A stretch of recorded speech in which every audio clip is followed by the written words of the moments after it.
ห้านกะแลมหมากพร้าวน้ำหอมตุกูดได้รับความนิยมจากลูกค้าเพราะได้นำหมากพร้าวน้ำหอมที่ปลูกในสวนของตนเองมาแปรรูปเป็นกะแลมเพื่อรักษารสชาติและความหอมอ่อนๆของมะพร้าว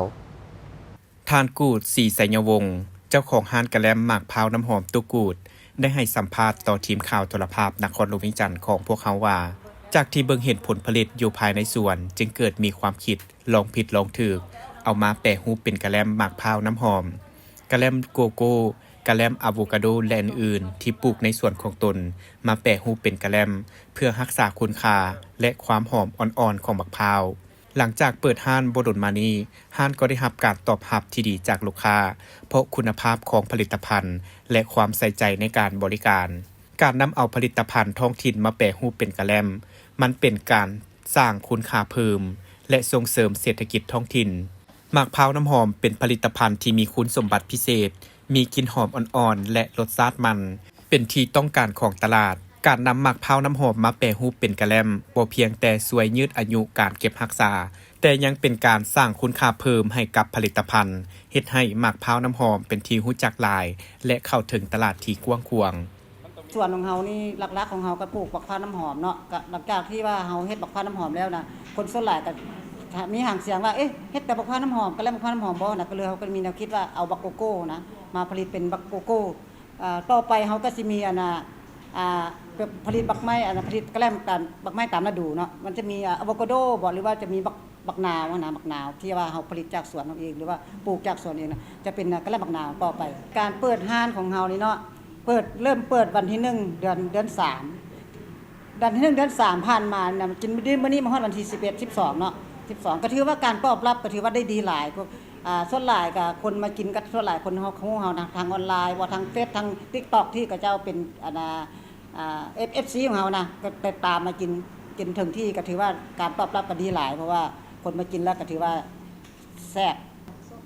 เดี๋ยวนี้แผนการตลาดของเฮานี่เดี๋ยวนี้เนาะมันมีอยู่8สาขาแล้วอยู่ในกำแพงนครเวียงจันทน์เฮานี่นะเริ่ม8สาขาแล้วแต่ว่าก็ยังมีคนติดต่อมาหลายคนอยู่ที่จะเอาไปลงให้เพราะว่าเฮาก็ยังบ่ได้ไปสำรวจเบิ่งว่าที่ตั้งของห้านนั้นนะมันเอิ้นว่ามันเหมาะสมบ่ที่จะเอาลงนะมันสมสนบ่หรือว่ามันเป็นบ่อนที่ขายได้ดีบ่หั่นนะเฮาก็เวลาเฮาลงไปแล้วเฮาก็อยากให้กระเจ้าได้ขายกระเจ้าอยากมีรายได้นะให้มันมีรายได้คือเฮาสร้างขึ้นมานี้เรื่องการที่ว่าอยากได้กะแลมเฮาไปขายมาช่วงนี้มันก็เป็นฤดูร้อนเนาะเพราะว่าฤดูร้อนฤดูหยังคนเฮาก็กินได้ตลอดเนาะคือว่ากะแลมนี้มันก็ถือว่าผู้ใหญ่ก็กินได้ผู้น้อยก็กินได้ผู้ใดก็กินได้ถ้าผู้ใดอยากมีรายได้หรือว่าอยากมีอยากมาเป็นตัวแทนหรือว่าอยากมาขายนำนะก็มาติดต่อหาตัวกูได้อยู่บ้านก็อยู่ห้างก็อยู่ศรีวิไลเนาะไส้สวยกับก๊อกตรงกันข้ามกับบิ๊กซี่นะนอกนั้นการสร้างธุรกิจกะแลมหมากพร้าวน้ำหอมในรูปแบบธุรกิจครอบครัวบ่เพียงแต่เป็นการสร้างรายได้แต่ยังเป็นการส่งเสริมการมีส่วนร่วมของสมาชิกในครอบครัวต่อกับการดำเนินธุรกิจการมีส่วนร่วมนี้ช่วยให้ครอบครัวมีความสามัคคีและพัฒนาทักษะการบริการธุรกิจการประกอบธุรกิจแบบนี้ยังเป็นการส่งเสริมเศรษฐกิจท้องถิ่นและสร้างความมั่นคงให้กับครอบครัว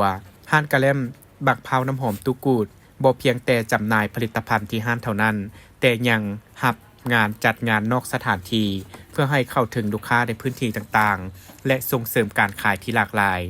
นอกนั้นห้านยังเปิดรับตัวแทนจำหน่ายเพื่อขยายตลาดและเพื่อการเข้าถึงของลูกค้าในพื้นที่ต่างๆห้านกะแลมหมากพร้าวน้ำหอมตุกูดตั้งอยู่บ้านศรีวิไลเมืองไซธานีนครหลวงเวียงจันทน์หากท่านใดสนใจก็สามารถเข้ามาชิมมาชมได้